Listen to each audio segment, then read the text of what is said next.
Talvez se eu deitasse e colocasse as pernas pra cima, talvez se eu me repousasse um pouco mais, eu pudesse ainda guardar o meu bebê dentro de mim. Até que ele estivesse pronto pra vir ao mundo. Mas essa esperança foi embora quando eu estive, né, no médico pela segunda vez, claro. Olá, meu povo bonito! Vocês devem estar notando que talvez eu não esteja com a motivação de outrora. E isso tem motivo. Pensei muito antes de gravar esse vídeo. Na verdade, eu nem queria tocar muito nesse assunto, porque foi algo nada agradável, na verdade, que aconteceu comigo. Mas eu decidi gravar esse vídeo porque talvez isso possa ter acontecido ou está acontecendo, talvez com alguma mulher que esteja me assistindo. Então, se isso servirá para ajudar alguém a passar por esse momento difícil, eis-me aqui. Bom, para quem já conhece algum dos meus vídeos, e eu até vou deixar linkado aqui um vídeo que fala sobre filhos e sobre mulheres que querem ou que não querem ter filhos e a decisão pessoal de cada um. Sempre a minha ideia de ter filhos, ela esteve relacionada com a ideia de ter alguém, de ter um relacionamento estável e, por consequência, se fosse da vontade dos dois, viria essa realização, né, de criar uma criança. E na verdade, nos meus antigos relacionamentos, mesmo os mais longos, eu nunca tive essa vontade de ser mãe. Justamente, creio eu, porque eram relacionamentos um pouco conturbados, em que eu não me sentia segura para dar passos mais largos, né, em relação a projetos mais longos e, consequentemente, uma criança, né? Então, eu nunca tive essa vontade, nem fisicamente, nem mentalmente. Sempre gostei muito, muito, muito de crianças. Amo os meus sobrinhos, amo os filhos dos meus amigos, gosto de brincar com crianças. Sempre quando eu tô em algum lugar onde há crianças, geralmente elas vão se achegar até mim, geralmente a gente vai se atrair mutuamente. Eu sempre vou fazer a palhaça, né, no meio ali da criançada. E como eu já estou em um relacionamento, já fazem quase 5 anos, no início do ano passado a gente sentou, porque eu sei que isso tem que ser uma decisão conjunta, tá, gente? Uma decisão entre pai e mãe. Lógico, desde que você faça parte de um casal, né? Caso você esteja aí planejando fazer a sua inseminação artificial, ser mãe solo, aí é entre você e aí os seus botões, né? E a sua situação financeira e psicológica, enfim, né? Que isso envolve outras coisas também. Ano passado a gente sentou, a gente conversou sobre o assunto e a gente decidiu que íamos começar a tentar. E tô fazendo um resumo, tá, gente? E nesse ano agora, no início de 2022, para ser mais precisa, em janeiro, eu descobri através de um teste de farmácia, que na verdade a gente comprou no supermercado, como se estivéssemos comprando, assim, sabe, drogas. Gente, eu acho que eu não posso falar essa palavra aqui no YouTube, né? Mas enfim, vocês entenderam. E como a gente mora numa cidade muito pequena, a gente realmente foi muito discreto, assim, pra comprar essa mercadoria sem dar um alarde geral na cidade. Enfim, se você mora no interior de alguma cidade aí, você vai me entender. E aí, através desse teste, a gente descobriu que estávamos grávidos de 2 ou 3 semanas. 3 semanas, para ser mais precisa. E então, começamos a fazer os testes, tanto de sangue, quanto os exames necessários, enfim, o pré-natal, né? Esse final de semana, que foi o final de semana do dia 20 de fevereiro, tanto no sábado, que foi dia 19, quanto no domingo, que foi dia 20, eu trabalhei. Eu trabalho em um lar de idosos e nesse dia eu sei que foi uma jornada bem longa, bem cansativa. E eu percebi já ali no final do expediente, em torno de umas 4 horas da tarde, que eu tive um pequeno sangramento. Uma pontadinha de dor abdominal. Então, se você tá grávida, tá? Já paro aqui esse vídeo. Se você tá grávida e começou a sentir esse tipo de sintomas, realmente corra pro seu médico, tá? E não foi exatamente o que eu fiz. Eu vou e volto de bicicleta pro trabalho, então a gente finalizou o expediente e eu peguei a minha bicicletinha e vim embora. São 10 minutos do meu trabalho até aqui na minha casa E nesse trajeto eu continuei sentindo dor. Como eu tava sozinha em casa, meu companheiro tava trabalhando, eu liguei pra ele, expliquei a situação e ele falou: vai no médico agora. Larga tudo que você tá fazendo e vai no médico agora. Foi o que eu fiz. Liguei pro médico, porque era urgência e como era num domingo também, tem que ligar antes pra ver se tem alguém disponível lá já pra me receber. A médica me atendeu, falou que eu podia ir naquele exato instante. Eu ainda tomei uma ducha. Eu fui pro médico depois de bicicleta. Lá chegando, eles me examinaram e falou que eu estava tendo um início de aborto espontâneo. Até então não estava sentindo tantas dores e a médica me liberou para ir para casa e me prescreveu alguns remédios, analgésicos, perdão. E então, nesse meio tempo, eu retornei à minha casa de bicicleta e até então a gente não tinha contado pra ninguém o fato de estarmos esperando um bebê. Nem pra minha sogra, nem pro meu sogro, nem pra amigos próximos, pra ninguém. Ninguém sabia dessa novidade, justamente porque a gente estava esperando a primeira ecografia, que se passa mais ou menos na 12ª semana, né, pra ver se estava tudo bem com o bebê e então anunciar a novidade pros parentes e pros amigos. Quando eu cheguei em casa, novamente do hospital, eu preparei alguma coisa para comer, normalmente. Continuava sentindo dores, um sangramento bem pouquinho. E quando foi lá para mais ou menos umas 9h30, 10 horas, a dor ficou simplesmente insuportável. Eram como se fossem realmente contrações. Como eu nunca tive um parto antes, eu não posso dizer com todas as letras que foi a contração de um parto.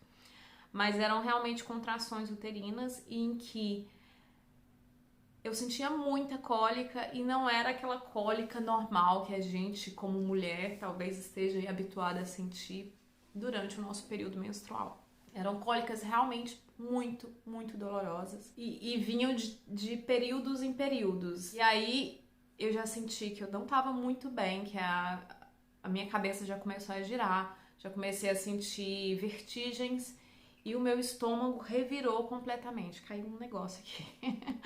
Meu estômago revirou e eu vomitei tudo aquilo que eu tinha comido na janta.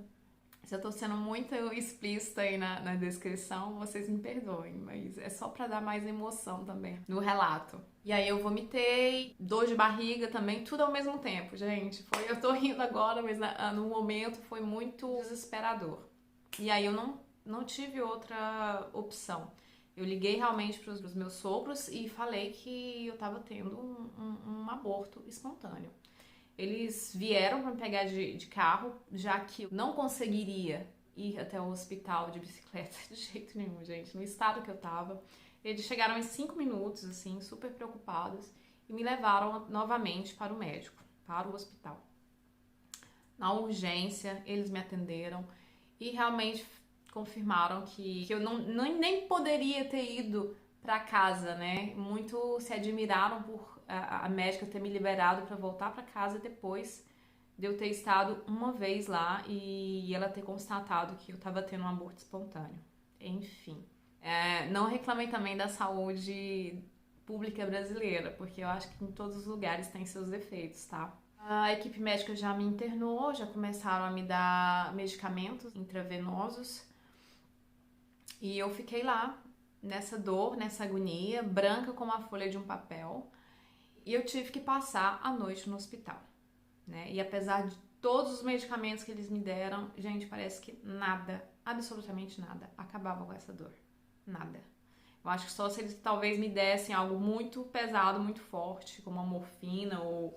eu não sei. Aquilo que eles estavam me dando, que eu creio que seja paracetamol, não estava adiantando de nada. Aí, quando foi mais ou menos meia-noite, que eles me levaram pro meu quarto, onde eu ia passar a noite, eu senti vontade de ir ao banheiro. E quando eu fui ao banheiro, eu senti que o meu corpo expeliu alguma coisa. Na hora, e naquele mar de sangue, né, que tava no sanitário, eu não quis nem olhar o que era. E eu sei que eu ouvi o barulho de alguma coisa caindo na água do vaso, mas que... eu não quis olhar, porque no fundo eu acho que eu já sabia do que se tratava. E Foi assim que o meu corpo expeliu naturalmente o feto que estava no meu útero. A dor maior que fica, com certeza, é a dor emocional e psicológica, porque querendo ou não, embora isso não fosse talvez o sonho de toda a minha vida, porque há mulheres que sonham em ser mães desde que são meninas, né? Mas embora esse não fosse o sonho da minha vida, quando isso acontece e a gente começa a criar expectativas e a gente começa a olhar listas de nomes de meninos, de meninas, e a gente começa a olhar sites de roupinhas de bebê, e a gente começa, junto com o parceiro, a olhar toda a lista de coisas que a gente vai precisar: saída de maternidade, berço, carrinho de bebê. Isso vai se formando como um sonho dentro do coração da gente. E eu orei muito para que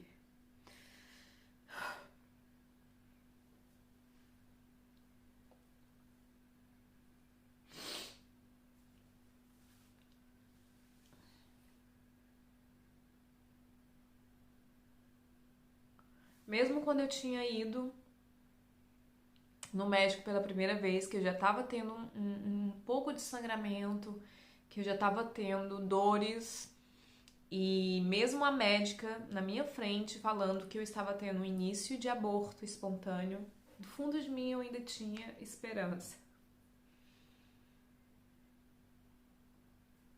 No fundo do meu coração eu ainda pensava que eu pudesse fazer alguma coisa, talvez se eu guardasse repouso, talvez se eu voltasse para casa e me alimentasse melhor.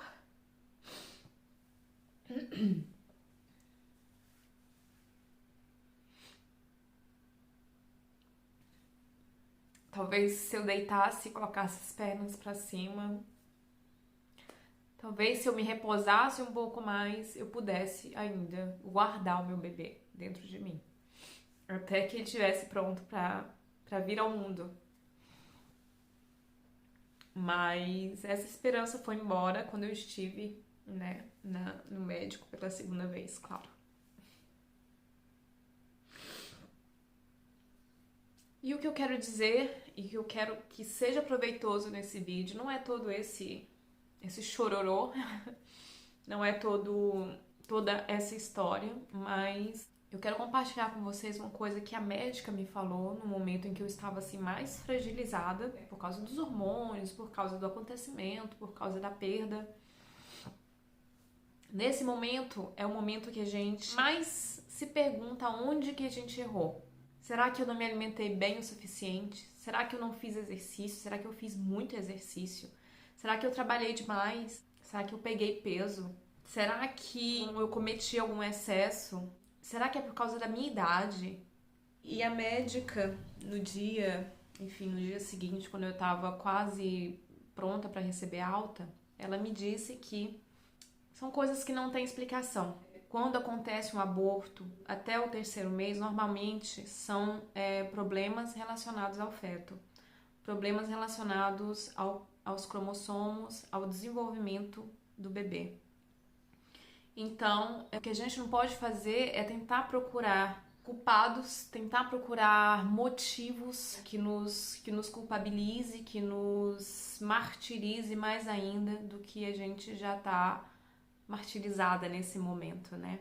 Que na verdade são fatalidades que podem acontecer, infelizmente, e que é bem mais comum do que a gente pensa, né? Registrados, né, de mulheres que sabem, que têm a ciência de que sofreram um aborto espontâneo até o 3º mês, são um total de 20% das gestações. E esse número ainda não engloba as outras mulheres que tiveram abortos espontâneos e, na verdade, nem se renderam conta que estavam grávidas. Então, isso é muito mais comum do que a gente imagina. É algo que conforta? Não, não é algo que conforta, mas é algo que te faz refletir sobre muitas coisas. Hoje eu já me sinto melhor fisicamente e também me sinto mais que eu consegui talvez aceitar, né, entender um pouco mais essa situação. No dia em que eu passei por toda essa situação, lá mesmo no hospital, eu cheguei a me questionar se eu queria novamente tentar ter um novo bebê, né, engravidar novamente. Eu cheguei a me questionar, eu cheguei a duvidar. Agora, eu não sei ainda, mas eu já me sinto mais suscetível a voltar a ter novas tentativas.